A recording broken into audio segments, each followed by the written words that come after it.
Ooh, whoops, the thing's still up in front of me. Can't see me. There I am. Hello, everybody. Welcome to Talk Wrestling here on the Jeff Meacham Network, across the Jeff Meacham Network Multiverse of Media, and of course on NoDQ.com. Hello, everybody. Again, welcome in on a Tuesday night.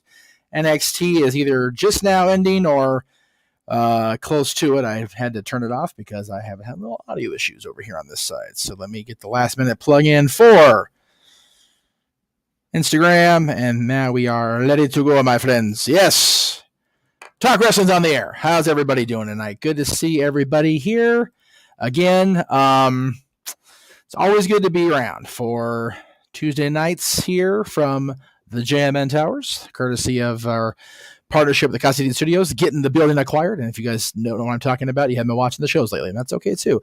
Grant, good to see you. Always good to see you, my friend. Matthew says, good evening, Jeff. So someone reminded me today that apparently is the 1 year anniversary of Sasha and Naomi walking out WWE, leading to one of the wildest summers in all wrestling. You got that shit right. And now both are in prominent roles in their respective companies. Of course, Mercedes Moné will be in Long Beach this Sunday, coming up for a New Japan Pro Wrestling's Resurgence pay-per-view, which will be covered right here across the, not in the damn queue.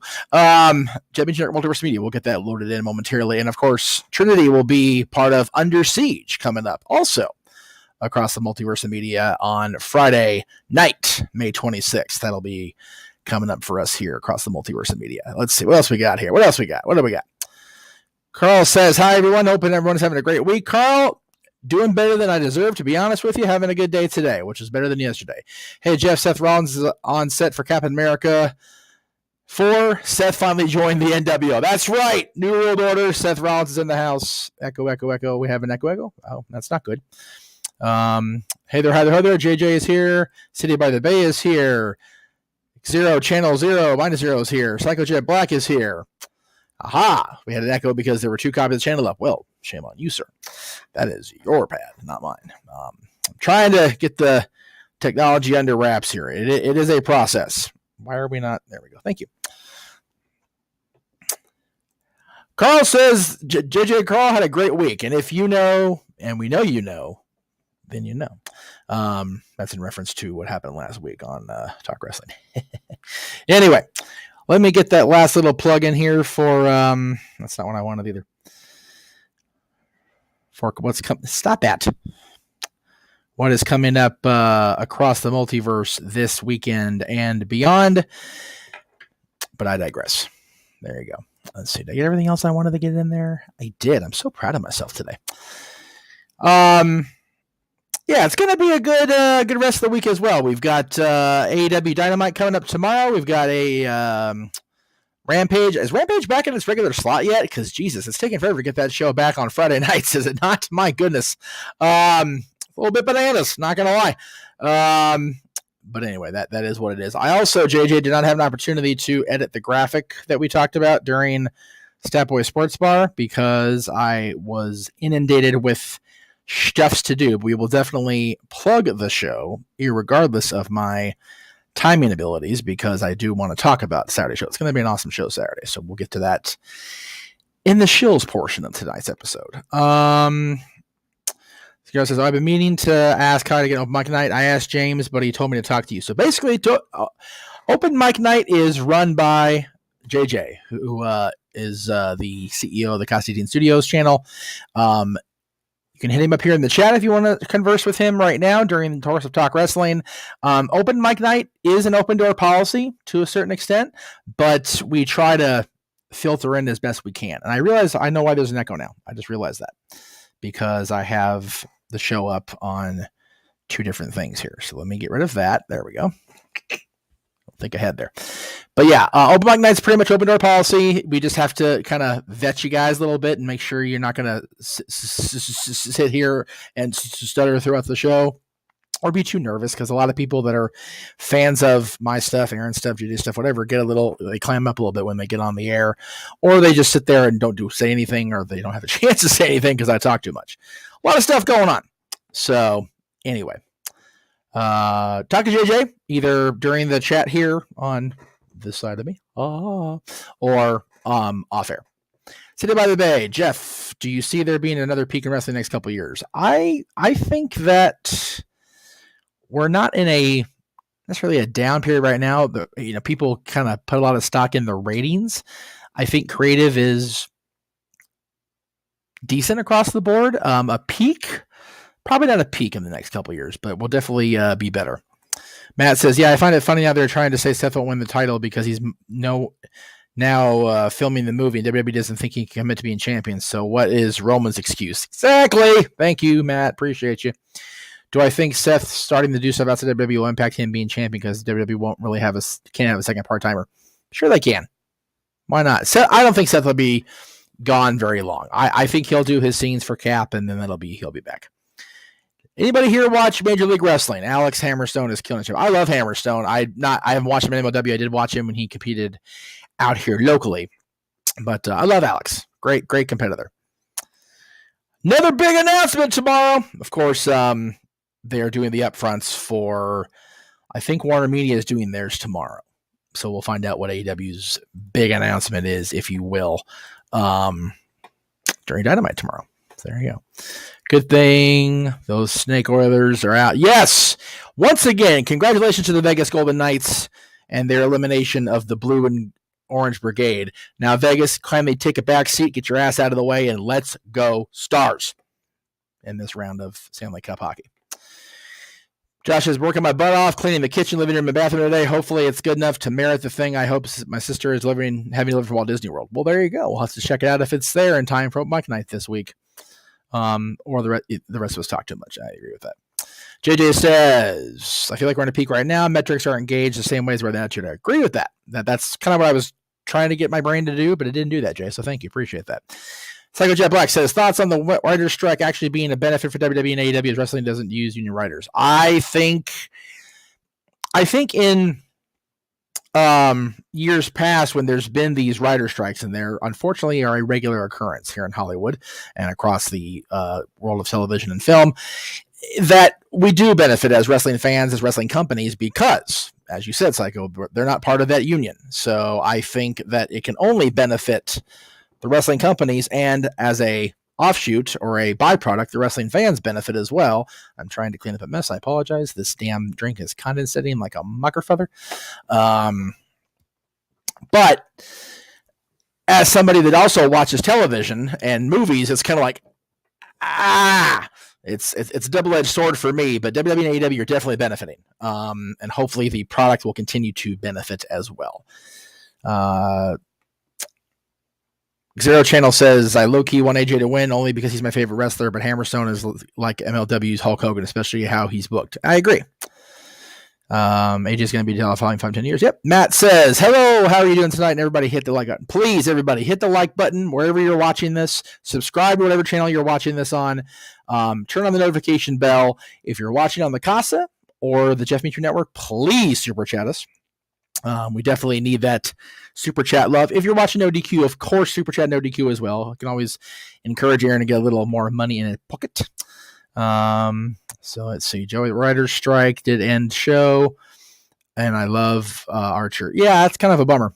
Most TVs don't have the system that gauges ratings like they used to begin with, so they really don't matter in the end. There you go. Matt, I also saw a funny tweet from Uncle Dave, everybody's favorite, saying AW getting 100K and the ratings now is equal to them getting $1 million in 2019. Well, of course it is, right?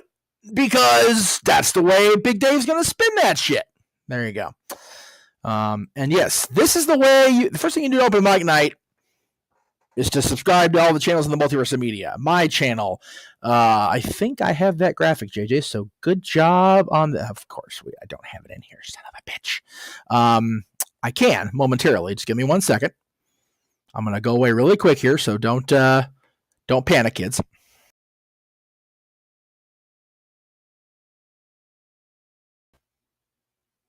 That's how you get to those. You subscribe to NoDQ.com, subscribe to the Jeff Meacham Network, subscribe to the Cassidy Studio, subscribe to YouTube.com/NFOsh1916 for Noah and the Jay Hebert side of things over on YouTube as well. Again, one more time.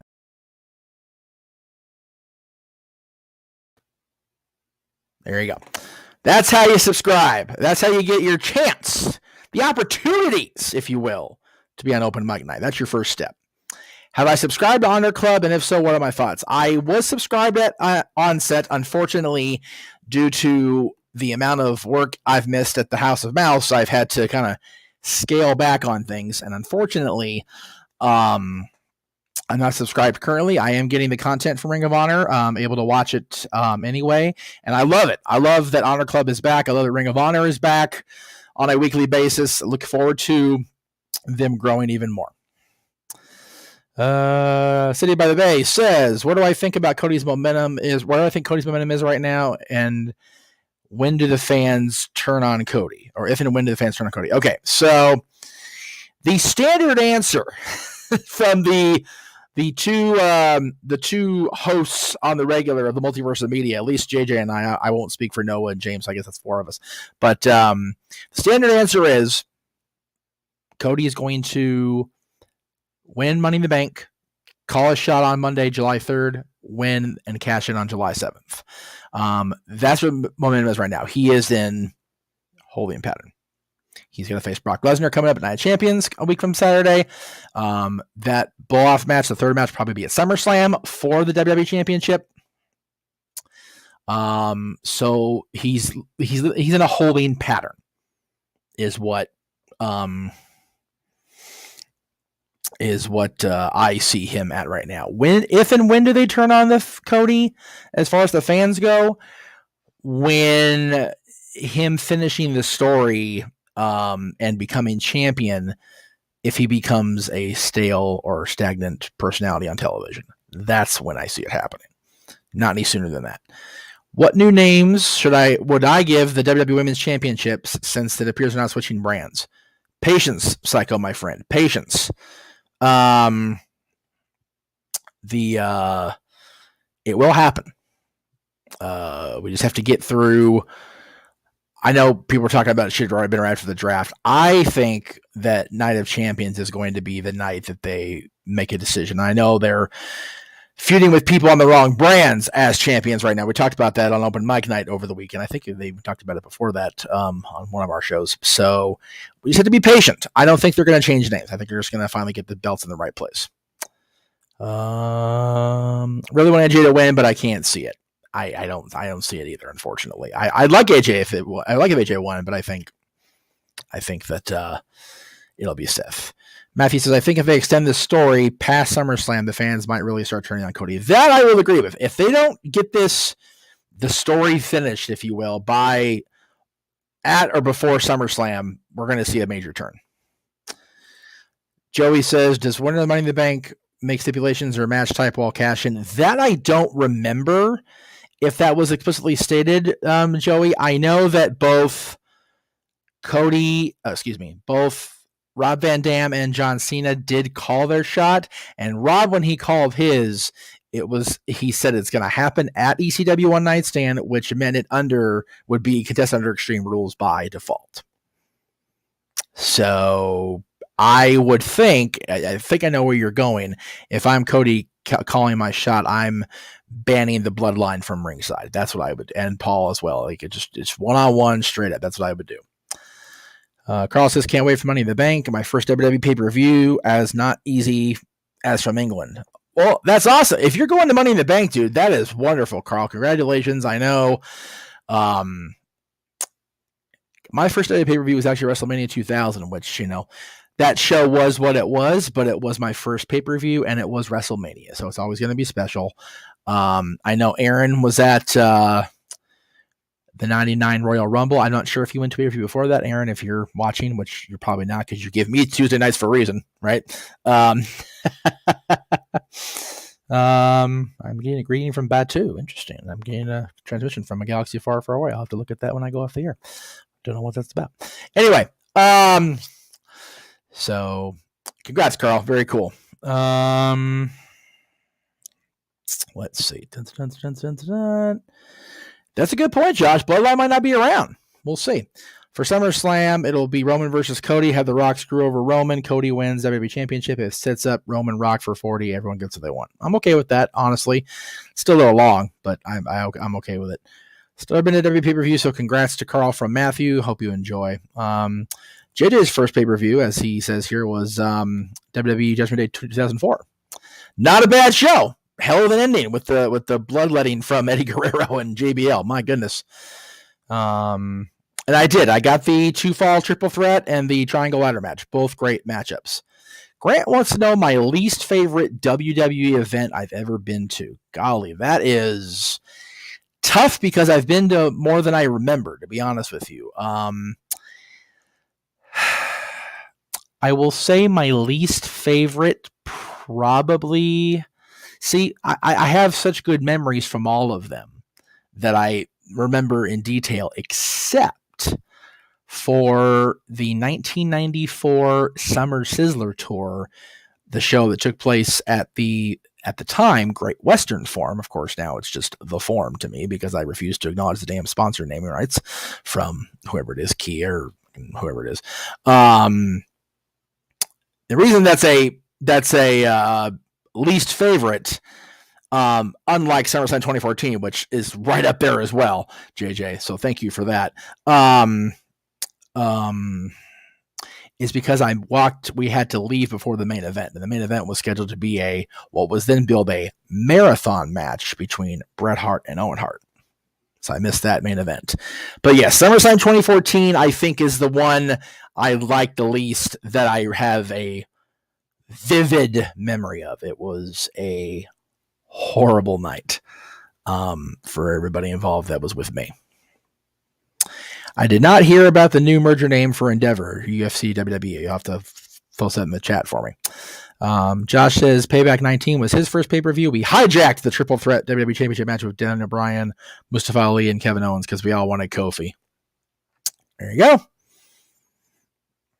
And again, JJ rating SummerSlam. Yeah, SummerSlam was just a tough night. So much so that when I went to SummerSlam in 2021 with my father, and Brock came out and did his big return, it was even worse. You know what's funny? This was a green beverage, and it's still like green screening, even though there's no green beverage in here anymore. I found that kind of funny. Anyway, apparently the new name is TKO Group Holdings. Good to know. My favorite wrestling theme of all time, City by the Bay, is going to have to be so I had that name, and then honestly, it's not just a simple answer. I will say my favorite all time is Real American for Hogan, because that's my first favorite, and I pop every time. I love it when it starts. I get into it, and if I'm there live and he's there, forget about it. I'm a happy ginger.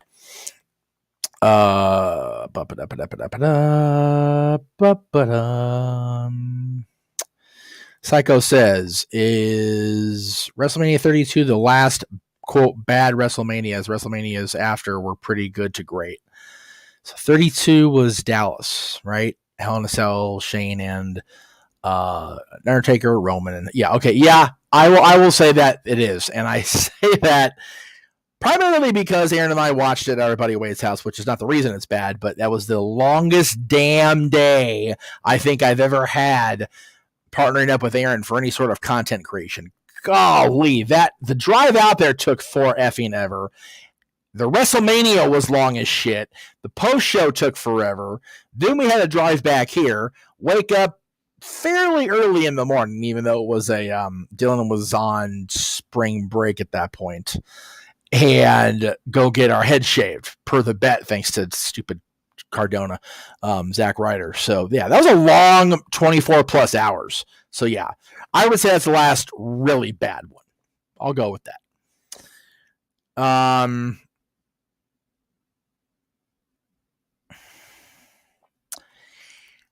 SummerSlam 2014 was bad because of the main event. Yeah. Again, just not fun watching a buddy get destroyed like that. You know, just sucks. And not be able to take care of anything, right? Not be able to do anything about it, right? So, My favorite wrestler currently, Carl, is right now it's Roman. I know that's a cliche or a whatever, but he is. I love the whole thing. I love the presentation. I love all of it. My favorite WCW. I know what Psycho's looking for me to do. He wants me to sing American Males, which I'm not going to do, because that's a page stick, right?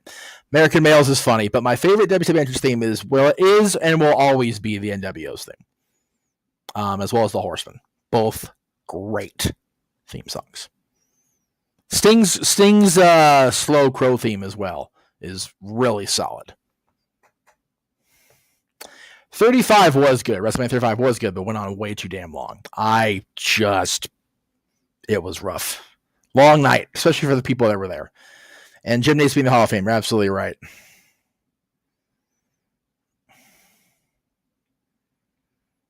Mania 32 was the first one I watched live, so I didn't mind it. Thank you, Matt Cardona.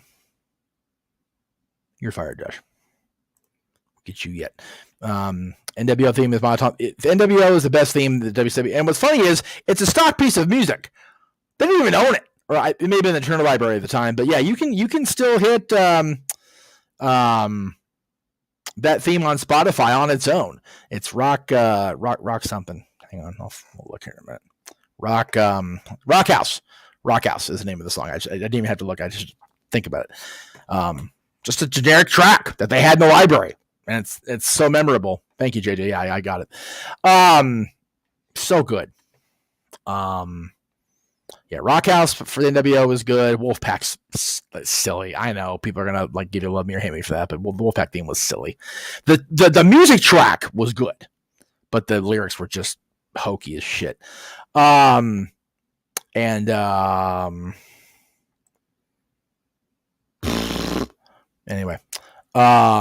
That was the raspberry for Josh. If you're a listening person, that raspberry was for Josh Mansfield.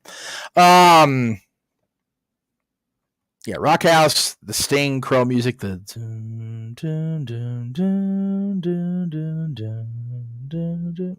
and the Horseman, the 1998 Horseman theme, very good. I get a style line for anything with Scotty. Scotty's crazy. Matt says, I always liked DDP's theme too, even though it was very Nirvana, flat out ripoff of Nirvana, for being real. But I do like Self High Five. It's a good theme for Dallas. Lee Sample says, hope I'm doing well. Thank you, Lee. Appreciate that very much. I do. Okay, so JJ says, all BS aside, what about Goldberg's theme? Here's my problem, JJ. I can't put the BS aside with Bill's theme. And I only say that with visual acuity and reference and memory. When I went to the Vegas hockey game, the Kings were in town for my birthday 4 years ago. 4 years ago? 4 years ago. I was enjoying the presentation. I was all in it. And the last thing they did was for their Thunder March from the drumline band was Goldberg's song. The whole thing. And I went, oh, that killed it for me. Go Kings, go again. I was like, nope. I couldn't separate the song from the person. So, nope, not a fan of Goldberg's theme at all.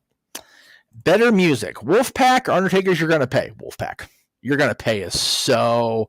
Again, both music tracks, fantastic. Lyrics, hokey as shit. Awful. But Wolfpack is the less hokey of the two, which is sad. What did I think of Kevin Nash interview in the UK the other day? He said the NWO died when Scott died, to the point. True, I felt. Damn. I saw that come up on my timeline when it happened, when the interview went down. I meant to comment on it either on this show or I forget what day of the week it was I saw it. So I was going to comment on it and then it just kind of filtered out of my brain. It's hard because I am such an NWO fan and I always have been. But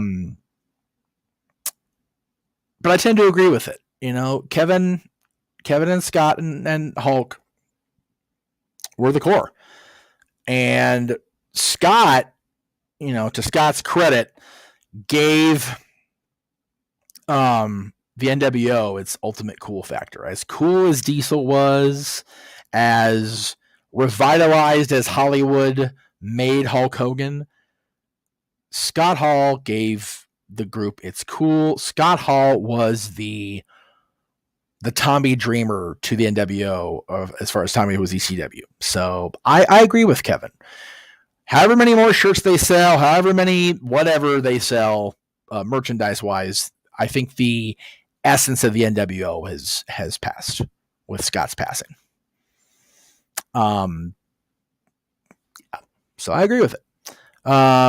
So Sean Oliver hosts Kevin Nash's podcast with him, but I think it was a completely different interview that is being mentioned above through the sun, because it was on video as well.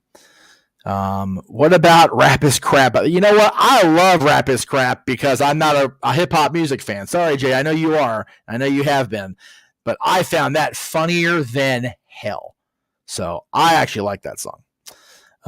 Psycho says, I mentioned you're going to pay because I remember you singing some lyrics with one of the funny voices. So that voice I actually used is adopted from Mr. Williams, JJ, because we always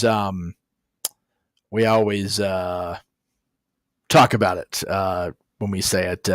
You done it now. You've gone, and it's so hokey. But the music, which is the same music he used after he stopped using Roland when he first turned heel, that beat is solid. Just the lyrics are shit. Joey says, I remember one time me and my dad saw these tall guys dressed in all black and wearing black helmets near Staples Center, and bike after my turn on. I wondered, is that Undertaker? Could have been. Could have been. Scott Hall's like, yes, I agree with that. As many people revolving out of the door of the Horsemen, Arn was the glue. No pun intended with a horse group. Ha ha, kids. That held the group together. So yes, I agree with that.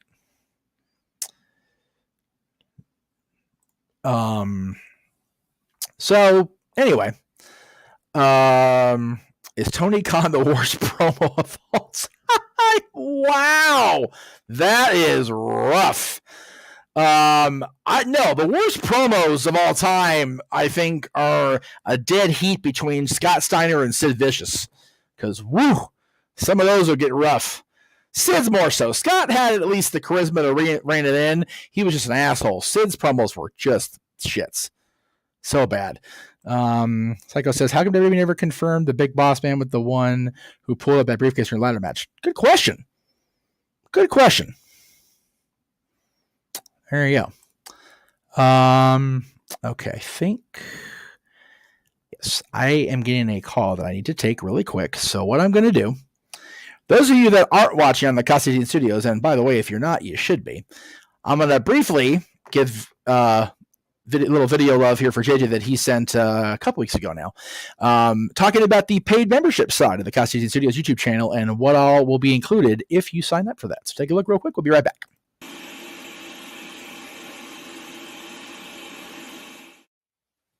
The following is a special announcement from JJ Williams and the Casa D18 Studios YouTube channel. What is going on, everybody? Welcome to the members only section of the Casa D18 Studios YouTube channel. Now, in the coming weeks, months, and years, this is where you will find all of my non-archived wrestling content. What I'm going to try to do is review wrestling DVDs, much in the same vein as you will see my movie reviews over on Renegades Reviews, as well as occasionally discuss the current wrestling product, much like the old school Renegade of Wrestling shows from the early 2010s. This is where you will find all of that content. I'm looking at doing it on Thursdays, as that's usually a dead day here on the channel, with the exception of the Throwback Thursday content that airs on the main Casa D18 Studios side of things. So for $4.99 a month, you guys will get access to all of that wrestling content that'll be coming to you in the coming weeks, months, and years.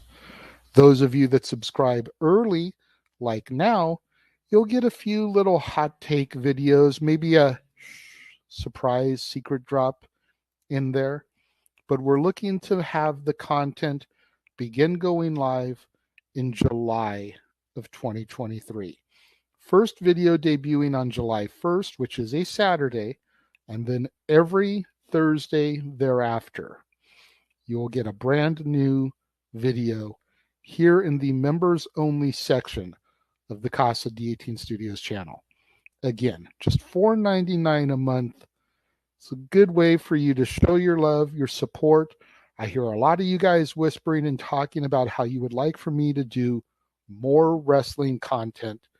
This is the way that you prove it. Show that love, show that support. Subscribe for only $4.99 a month, and you get access to videos nobody else will get access to. I thank you guys for watching this brief video explaining to you what's going to be coming up here in the members only section of the Casa D18 Studios channel over the next coming weeks. And I look forward to your support. Have a great day.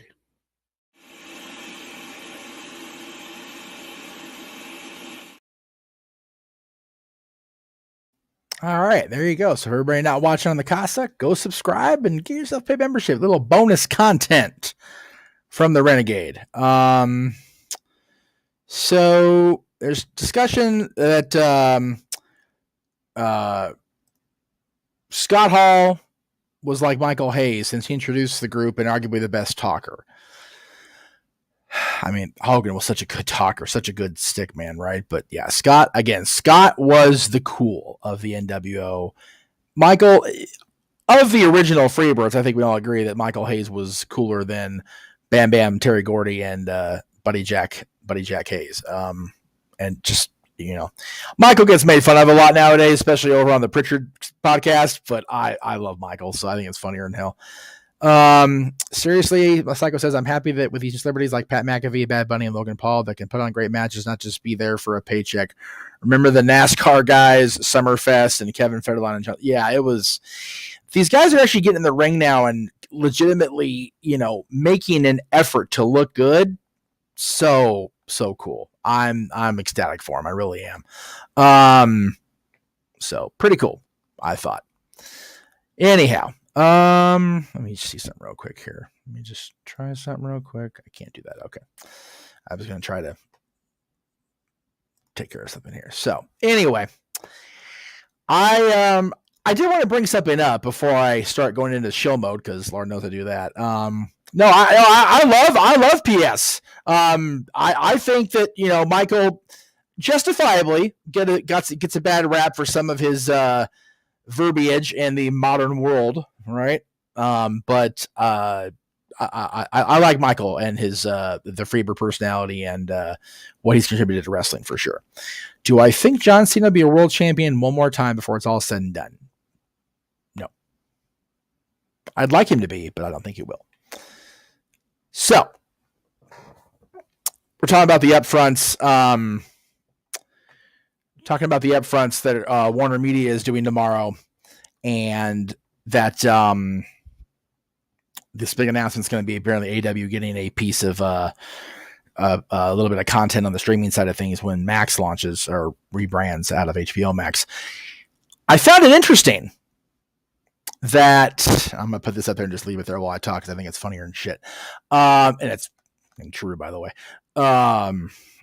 So is your average watching paint dry is more entertaining than Johnny Ace also. Anyway, screw him. NBC, NBC Universal, USA, NBC, all the channels under the umbrella did not have WWE on their schedule, nor did Fox. So I'm curious, and I think maybe we'll talk more about this during the open mic night portion of Saturday's stream. JJ, if you want to note that in the queue for Saturday's discussion, unless it gets, really over talked about this week, which I doubt it will because it hasn't been brought up yet, which I find very fascinating. What does the future hold on WWE on television? Are we going to see them remain on NBC Universal after 2024? Will the Fox deal get renewed? We're talking about, Roman Reigns staying on SmackDown with Solo, with the Bloodline, whatever happens with them and shakes out Night of Champions. Are we going to see WWE remain under these two big network umbrellas, Comcast and Fox? Very curious how that's going to lay out coming up on when the upfronts are all said and done. No mention of WWE across either of the networks they're carried on, so I'm very curious. That is an offense and affront to human nails on a chalkboard. I find that much more entertaining and satisfying than I do listening or watching John Laurinaitis. 100%. All right, it is time for the shills, ladies and gentlemen. So let's go ahead and get into that shit. If you want anything else to be addressed, please feel free to super chat so it gets my attention, because once I get into this mode, there's no turning back, as we say on the Haunted Mansion. So, of course, as I mentioned, JJ is still in the midst of his awesome showcasing of John Wayne. Yesterday's review of The Sons of Katie Elder went up for Renegade. Tomorrow will be El Dorado. And Friday will be Chisholm. And it's an interesting choice for JJ to have Chisholm, and you'll find out why. We talk about it on Dads, which will be coming up after the review of Chisholm on Friday, the 19th it'll be a little bit before 3 p.m. Pacific. That way it goes off prior to SmackDown taking the air. So be on the lookout for that. And yes, I agree, as should everybody else. One of my dad's favorite phrase, JJ, is, "That's my opinion, and it should be yours." This shit right here is 100% accurate. As Bruce would say, it's humorous because it's factually accurate. It's humorous, not humorless. Humorous because it's female. And no, not humorous, because Bill DeMont's a piece of shit too. Now I remember the Married with Children episode where Al was trying to watch Hondo, only interrupted by Peggy's cousins, including King Kong Bundy. Hondo already went up as a review, right, JJ? That was last week or the week before. It's in the archives on the Casa. Check out JJ's review of on the Casa Studios, because good stuff. Anyway, so Chisholm is Friday. Saturday is a movie I just watched yesterday with the kiddo out in the theater. Paid $17 goddamn $50 each for it, but it is what it is. It was worth it. Guardians of the Galaxy Volume 3 will be reviewed by JJ coming up this Saturday, prior to your open mic night special. And then Sunday, of course, he is back with the weekly acquisition report, The Warzone. More Blu-ray, this time Blu-ray release reviews from his acquisitions over at the Dollar Tree. So check that out over here again on the Casa Studios. As far as the rest of my stuff, first of all, let me give me a little shout out to a couple of my friends, because that's what I do. Our old buddy Lizzie Valentine, my longest current standing friend in the business that's actually been in the business, and I mean actually in the ring doing the in-ring thing. She is currently lobbying to be on the cover of, competing in a votes situation to be on the cover of Muscle and Fitness Hers. Check out the link there at the bottom, link it off of my Facebook, or actually my social medias, period. She's still in second place in her group, but she moved on to the next round. So keep it up. Keep voting for Lizzie. Appreciate that very, very much. And also my buddy Nikki Stevens, who's one of my longest standing friends, period. Going my entire life, I've been friends with her family because they worked right across the street from where I used to live. Her mother did anyway, over at our local grocery store. She is a amazing guitar instructor. Dylan took instruction from her for a while before pandemic really took a hold of everything. But she is still taking instruction students over Skype and Zoom. Limited space though, so check her out on Instagram. Hit her up at Nikki_Nacho_Stevens. Nikki Stevens, one of my favorite people of all time. She's actually currently out in Florida, over on as a part of a female cover group called Sublime female cover group, much like Paradise Kitty. Good stuff. Love it. Absolutely love it. Happy for Nikki. Where did we? Oh, so I'm going to go to Sunday's plug first, because while I am glad we're covering this, I definitely want to showcase Saturdays even more. So Sunday night, as I said earlier, we will be live on the air with Resurgence, our coverage of New Japan's return to Long Beach, Southern California. That'll be coming up Sunday night, 5 o'clock bell time. We'll be on the air at 4 p.m. Pacific, 7 p.m. Eastern with the pre-show coverage. Noah and James, and for some matches, JJ on that call.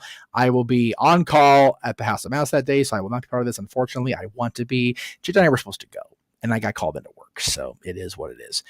Now, Saturday, in addition to the review of Guardians of the Galaxy Volume 3 from Mr. Williams, we will be live on the air at 11 o'clock Eastern, 8 o'clock Pacific with our open mic night, Game Night.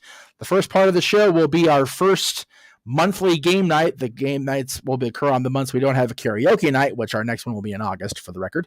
But game night this week will feature a Family Feud-like presentation called Saturday Skirmish on open mic night, and there will be 2 teams of 4. And basically how it goes down is this. There'll be 1 team of our podcast team. JJ Williams, the Renegade, team captain. James Hebert, our non-WWE color commentary personality. And confirmed today during Stat Boy Sports Bar's pre-show or production meeting, Stat Boy and Dory Lou will be on Team Network podcast. On the other side will be fans that were able to super chat their way in to battle the team of the network. Josh Mansfield, Big Baller G, and the brother-sister team of Emmanuel and Arlene Dominguez, who are 2 of the 3 subscribers right now over the Cutscene Studios. So it'll be a 4-on-4 battle. Noah Foster hosting. Yours truly with the surveys that are all out there right now across my social media pages. The first question I put out there about a week and a half, 2 weeks ago is now closed as far as the answers, but the other 3 are the pinned topics on my Instagram, and they're also on my Facebook and my Twitter. So please go vote. Please check those out. Let us know your opinion of the answers to each of our survey questions, and we will include all of them as best we can in the survey answers. Oh, there are 5 subscribers so far because Mr. Mansfield also subscribed. And I believe the other person was Big G. If I'm wrong, I'm wrong. I apologize. You'll have to give them the love yourself, Jay, because I don't know the answer to that question. But in any event, Saturday night, May 20th at 11 Eastern, 8 Pacific, with our open mic game night, we will have Saturday Skirmish, our version of Family Feud, coming up Saturday. So if you want to be a part of our live audience, if you will, it's a Battle of the Network Stars. Yes, if you remember Battle of the Network Stars, you're on the right damn show. I love that, Jay. That's a hell of a reference. That's a hell of an analogy, if you will, Jay. So the last question I'm going to take for the night, this is the last question. Unless you super chat something for the night, so let me go ahead and answer it. Carl, I've always wanted to ask Jeff how he met Aaron. Very simple. So I went to a WCW house show in 1994 in October at the Anaheim Convention Center. It was a house show that featured Hulk Hogan versus Ric Flair. That was the last live wrestling show I would go to until WrestleMania 2000. At that point, I started going regularly when WWE would be in town for Raw, SmackDown, pay-per-views, whatever the case may be. In 1998, of course, NoDQ was founded by Aaron as WWFWCW.com, which evolved into themayhem.com, which evolved into today's NoDQ.com presentation. And throughout 2000, much more so in 2001, early 2002, when I would go to the shows at Staples Center, the Arrowhead Pond of Anaheim, arenas like that, and other local venues, I would send in what they used to call live event reports back in the days of actually sending emails to people as opposed to, tweeting your bitch over social media or posting whatever, and send in detailed reports, send them off to Aaron at NoDQ.com. Again, it was still the mayhem.com at that time. And over the course of a year, we became regular correspondents back and forth when WWE was in town. WWF, was in town. And lo and behold, the summer of 2002, not too long after the WWF WWE name change, I got an email from Aaron asking me or informing me that he and his his best friend from high school were actually going to start The word podcast wasn't a thing back then, but he was going to launch a podcast on the mayhem.com and wanted to know if I'd be interested in co-hosting the podcast with his friend, and found out he lived here locally out in the San Fernando Valley. I'm in the Santa Clarita Valley, of course, and took the transit out there, and we talked, and that was that. We did our first show that day. We just kind of BS'd back and forth. The co-host at the time was not living back in California yet. He was out in school, and I think the Midwest. I don't remember exactly where he was going to school, but we recorded the conversation over a big old cordless house phone with a microphone taped to us, so we get the co-host on the call with us, and off we went. We interviewed Dan Severn a few days later. For our first interview, Dan the Beast Severn, former two-time NWA World Heavyweight Champion, former UFC champion, and here I am over 20 years later, still with the NoDQ Association, doing my own thing now, and yeah, that's how I met Aaron.